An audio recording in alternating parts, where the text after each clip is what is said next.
Olá, boa tarde, tudo bom? Marcos aqui falando. Tudo bem com vocês? Então, eu gostaria de trazer uma mensagem da parte do Senhor. Essa mensagem ela é muito poderosa, eu já falei sobre essa mensagem algumas vezes, né? E ela é principalmente para você que sente no seu coração que não tem valor nenhum, que Deus não tem um propósito na sua vida de usá-lo. Usá-lo é um termo meio assim, usá-lo é meio complicado, muito complicado, né? Mas nós cantamos até Usa-me, Senhor, né? Então, para você que pensa que Deus não tem um propósito na sua vida, que só porque você talvez esteja passando por um momento difícil, não tenha posses, não tenha bens, ou que esteja com alguma enfermidade, Deus não pode fazer um voto com você, não pode, Deus não pode ter um propósito na sua vida, ter um projeto para a sua vida.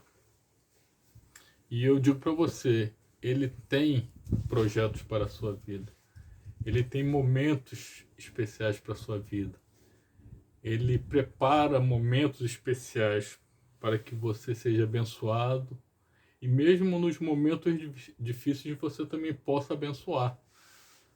Você sabia que mesmo nos seus momentos difíceis você pode abençoar outras pessoas? Porque foi para isso que ele nos formou, nos criou, para que nós abençoássemos outras pessoas também, para que nós cumpríssemos o propósito dele em nossas vidas. E esse propósito inclui abençoar outras vidas. Então, e essa mensagem que eu vou ler, ela, ela está relatada no capítulo 7 de Segunda Reis, e ela vai falar sobre algumas pessoas que pensavam não ter mais jeito, mais jeito, né? Não ter mais sonhos, condições de viver. E Deus usou algumas pessoas para salvar muitas outras vidas. Se encontra lá em, desculpa, capítulo 7 de Segunda Reis. E eu vou ler só alguns versículos desse capítulo para nós nos situarmos. Então disse Eliseu: ouvi a palavra do Senhor, assim diz o Senhor: amanhã, quase a este tempo, uma medida de farinha haverá por um ciclo, e 2 medidas de cevada por um ciclo, à porta de Samaria. Porém o capitão cuja mão o rei se encostava respondeu ao homem de Deus e disse: eis que, ainda que o Senhor fizesse janelas no céu, poder-se-ia fazer isso? Perguntou ele a Eliseu. E ele disse: eis que o verás com os teus olhos, porém daí não comerás. E 4 homens leprosos estavam à entrada da porta, os quais disseram uns aos outros: para que estaremos nós aqui? Até morrermos? Se dissermos: entremos na cidade, há fome na cidade, e morreremos aí. E se ficarmos aqui também morreremos. Vamos nós, pois agora, e demos conosco no arraial dos Círios. Se nos deixarem viver, viveremos. Se nos matarem, tão somente morreremos. E a partir daí continua, todo o capítulo 7, né? Então, só para contextualizar, para nós entendermos esse capítulo, esse acontecimento histórico lá no Velho Testamento, as cidades, né, as cidades históricas bíblicas no Velho Testamento, elas eram cidades e eram cercadas, né, por grandes fortalezas, por grandes muralhas em todas as voltas da cidade e por grandes portões. Tanto que quando se fechavam os portões, não tinha condições de ninguém sair, não tinha condições de ninguém entrar.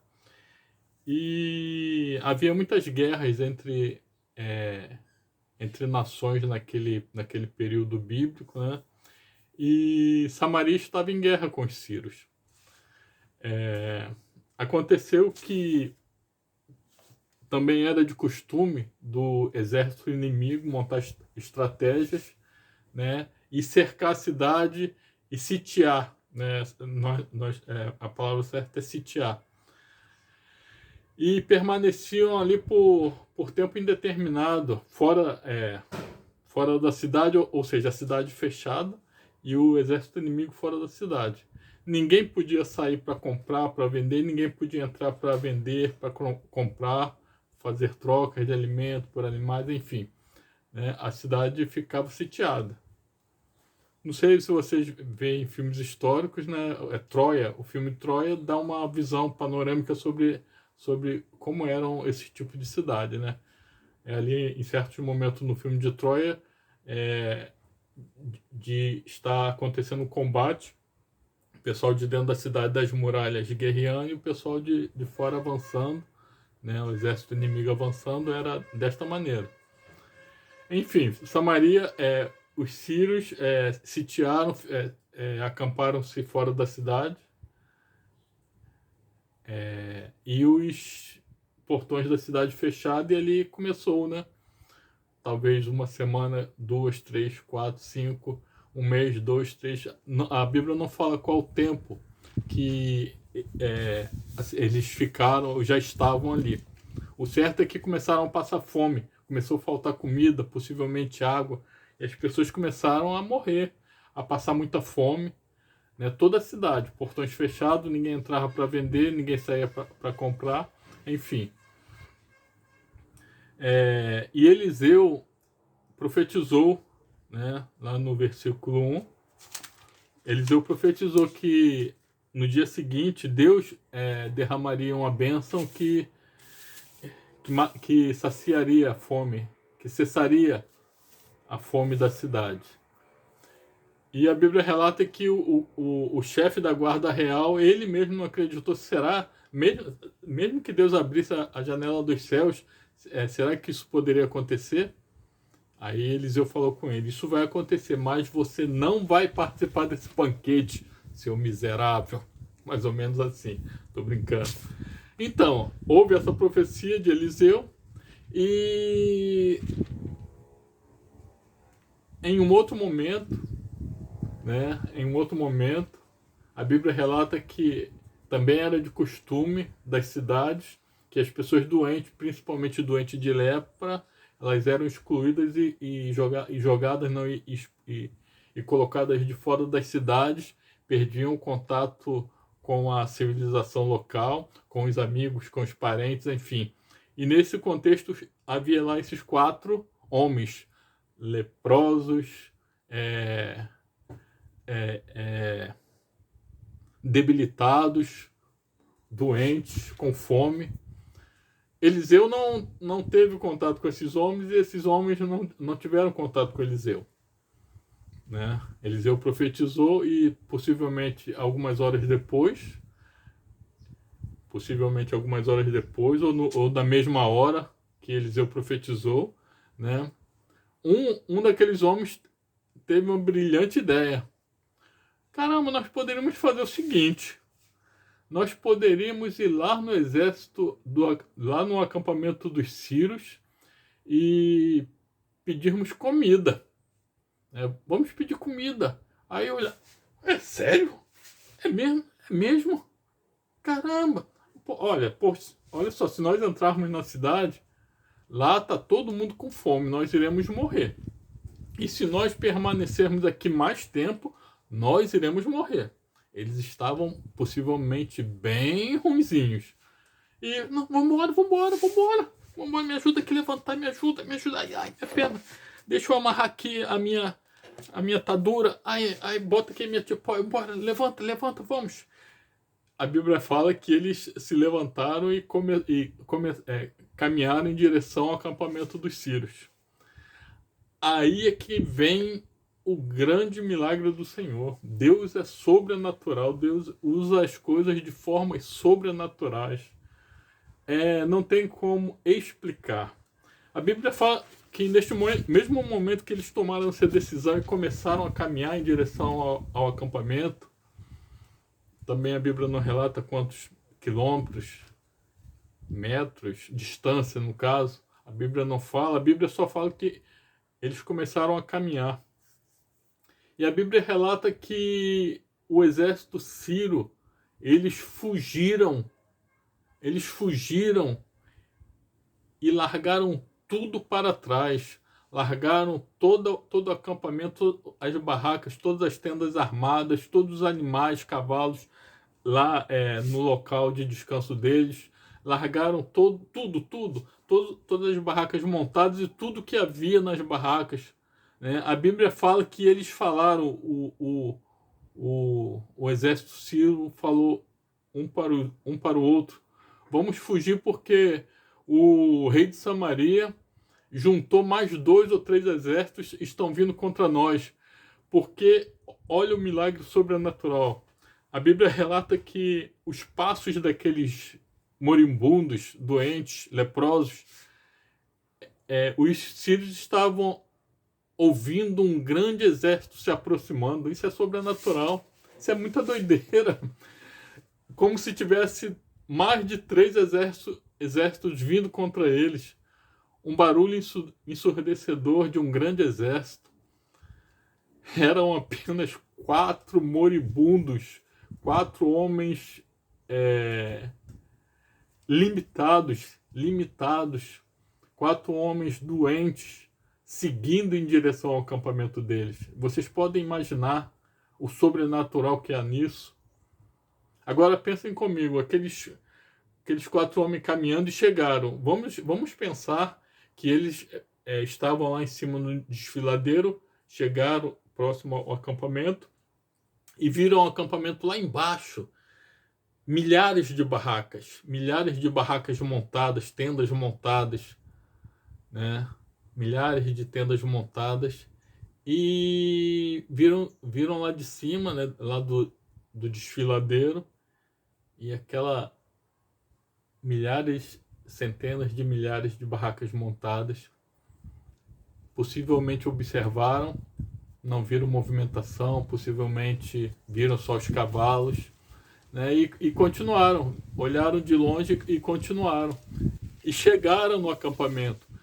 E quando chegaram no acampamento, eles olharam, nenhum guarda, nenhuma sentinela aqui, nenhuma sentinela ali, nenhuma sentinela lá dentro. Nada, nenhum homem, nenhum guarda, nada. Estava totalmente deserto o acampamento. A Bíblia relata que aqueles homens começaram a entrar nas barracas, nas tendas, e começaram a encontrar coisas. Começaram a encontrar alimento em uma barraca, começaram a encontrar água em outra barraca, começaram a encontrar pratas e ouro em outra barraca. A Bíblia fala que eles começaram a se alimentar, estavam possivelmente muito famintos e cansados, e depois que se alimentaram, né, se fortaleceram um pouquinho, eles começaram a pegar as coisas e esconderem nos matos, iam lá, pegavam, escondia. Aí que vem a segunda parte extraordinária desse relato, dessa história, né? Que vem a segunda parte. Lá no versículo 9, mais uma vez eles falaram, não sei se foi a mesma pessoa que teve a ideia de ir ao acampamento, ou se foi um dos outros 3, a Bíblia também não fala. Então disseram uns para os outros, disseram um para os outros: não fazemos bem, este dia é dia de boas novas, e nos calamos. Se esperarmos até a luz da manhã, algum mal nos sobrevirá. Pelo que agora vamos e anunciemos a casa do rei. Aleluia, isso é muito extraordinário, isso é sobrenatural. Então disseram uns para os outros: não fazemos bem. Este dia é dia de boas novas. Quem disse que o Senhor não pode te usar? Quem disse que o Senhor não pode? Quem disse que o Senhor não tem planos para você? Mesmo que você esteja na situação que está, mesmo que você esteja passando por um momento difícil, teve o primeiro momento que eles tiveram a ideia de se levantar e agir, tomaram atitude, senão eles iam morrer de qualquer maneira, porque a cidade estava faminta e morrendo.